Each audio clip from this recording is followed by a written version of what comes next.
BHU IMS को 1.5 साल बाद स्थायी डायरेक्टर मिला है। लाजमी है कि ऐसे में उम्मीद अब बीएचयू आईएमएस की बढ़ जाती है। हमारे साथ बात करने के लिए खुद बीएचयू के नए निदेशक प्रोफेसर एसएन संखवार जी हैं। सर, सबसे पहले आपके आते ही जो पहली चर्चा शुरू हुई है वो रोबोटिक सर्जरी के लिए हुई है। किस दिशा में आगे आप प्लान कर रहे हैं, और अगर बीएचयू की बात करें तो कब तक यहाँ पर शुरू हो सकती है? क्योंकि पीजीआई में ऑलरेडी है, केजीएमयू में तैयारी चल रही है और आप केजीएमयू से आए हैं। सर नहीं, बिल्कुल सही कह रहे हैं आप। ये जो हमारा बीएचयू है और यहाँ का आईएमएस है, ये लगभग 6 स्टेट के मरीजों को देखता है और मरीजों का अच्छा समुचित इलाज होता है। और आजकल इसमें चिकित्सा क्षेत्र में नए नए उपकरण आते जा रहे हैं, नए नए आयाम डेवलप हो रहे हैं। तो इस क्रम में ये ज़रूरी है कि यहाँ जो अच्छी से अच्छी सर्जरी अन्य संस्थानों में जैसे कि एम्स में होती है और पीजीआई में है, संजय गांधी पीजीआई में, हमारे यहाँ भी हो। उनमें से लेप्रोस्कोपिक सर्जरी के साथ साथ रोबोटिक सर्जरी भी एक बहुत ही इम्पॉर्टेंट सर्जरी है। तो हम भी चाहते हैं कि हमारे सेंटर में भी डेवलप हो और जनमानस को इसका लाभ मिले। तो उसी दिशा में हम तत्पर रहेंगे और आगे कार्य करेंगे। हाँ सर, एक बात और भी, अगर रोबोटिक सर्जरी आती है तो किस किस तरीके की सर्जरी हो सकती है रोबोटिक्स से?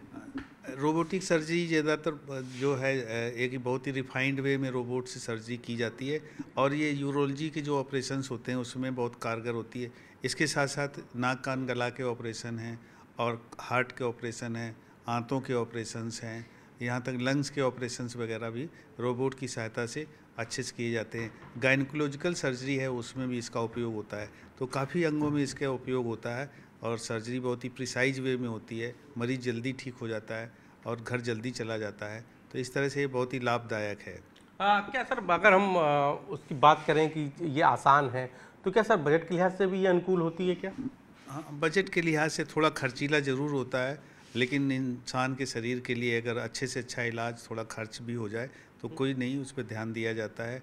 और तदनुसार आजकल जो है सस्ता रोबोटिक सिस्टम भी डेवलप हो रहा है और जल्दी ही भारत में भी इसका बनने का सिस्टम शुरू हो रहा है। तो आगे और भी एक कारगर होगा और ज़्यादा से ज़्यादा लोगों को लाभ मिलेगा इससे। सर, आपका पूरे देश में यूरोलॉजी में नाम है, लेकिन बीएचयू की जब हम बात करते हैं तो नेफ्रोलॉजी में अभी प्रोफेसर भी नहीं है, असिस्टेंट प्रोफेसर शायद उन्हीं के चल रहा है। एक बात और भी, क्या किडनी ट्रांसप्लांट को लेकर भी कुछ तैयारी है हमारी? क्योंकि बीएचयू में भी किडनी ट्रांसप्लांट नहीं हो रहा है, बाकी शायद बोन मैरो हो रहा है सब। हाँ, ट्रांसप्लांट सर्जरी किडनी ट्रांसप्लांट है और भी बोन मैरो ट्रांसप्लांट है। तो जल्दी इधर को शुरू हो जाएगा।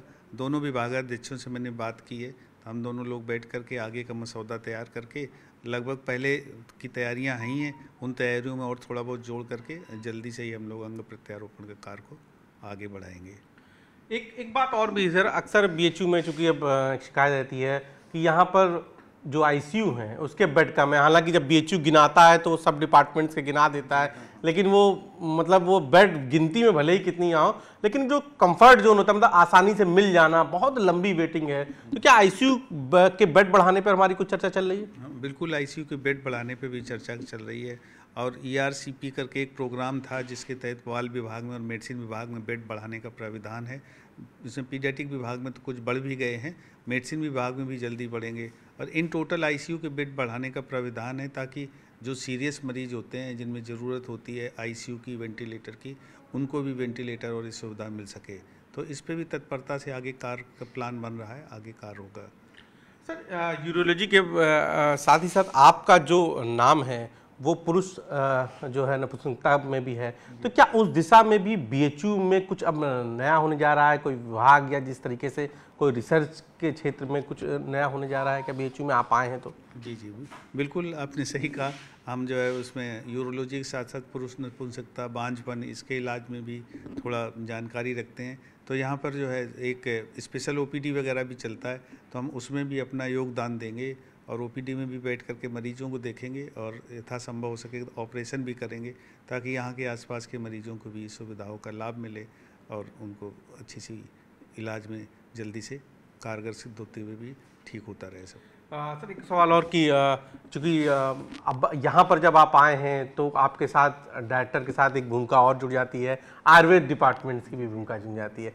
क्या उस को लेकर, चूँकि लगातार प्रधानमंत्री जी भी लगातार ये बात कह रहे हैं प्राच्य विद्या को लेकर, आयुर्वेद को लेकर, तो क्या उसको लेकर भी कोई बात हुई है और कुछ उस पर भी नए शोध को लेकर या इलाज को लेकर कुछ चीज़ें नई देखने को मिलेंगी?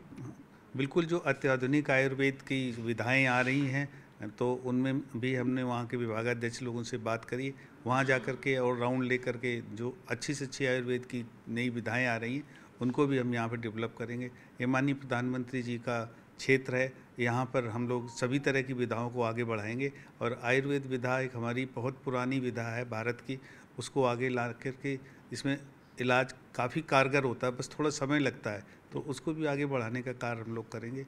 उम्मीद है जी सर, अंतिम सवाल, शोध को लेकर क्या प्लान है आपका? क्योंकि शोध को लेकर अभी भी बीएचयू में बहुत सारी बातें हैं। शोध को लेकर के हम लोग शोध की दिशा में भी काफ़ी मंथन कर रहे हैं, विभागाध्यक्षों के साथ एक मीटिंग हो चुकी है और मीटिंग करेंगे।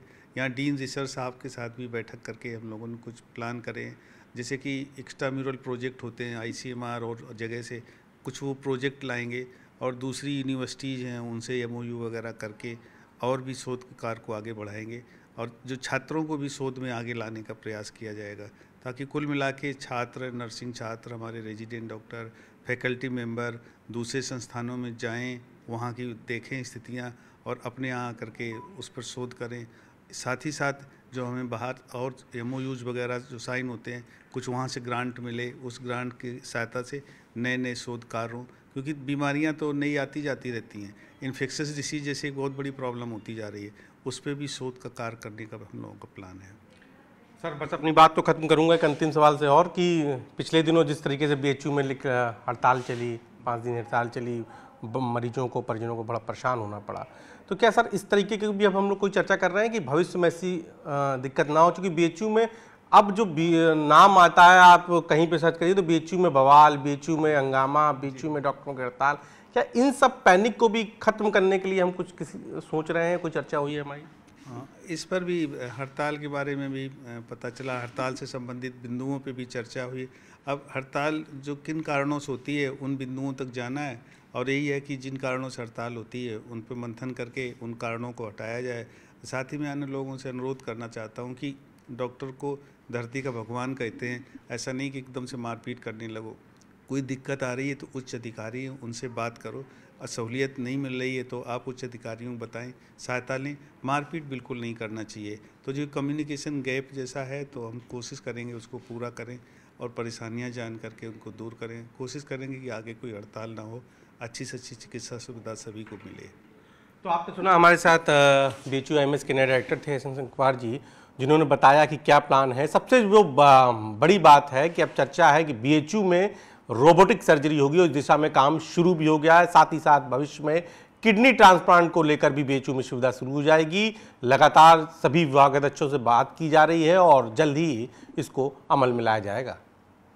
कैमरा पर्सन पंकज सिन्हा के साथ उपेंद्र द्विवेदी, न्यूज़ 18 वाराणसी।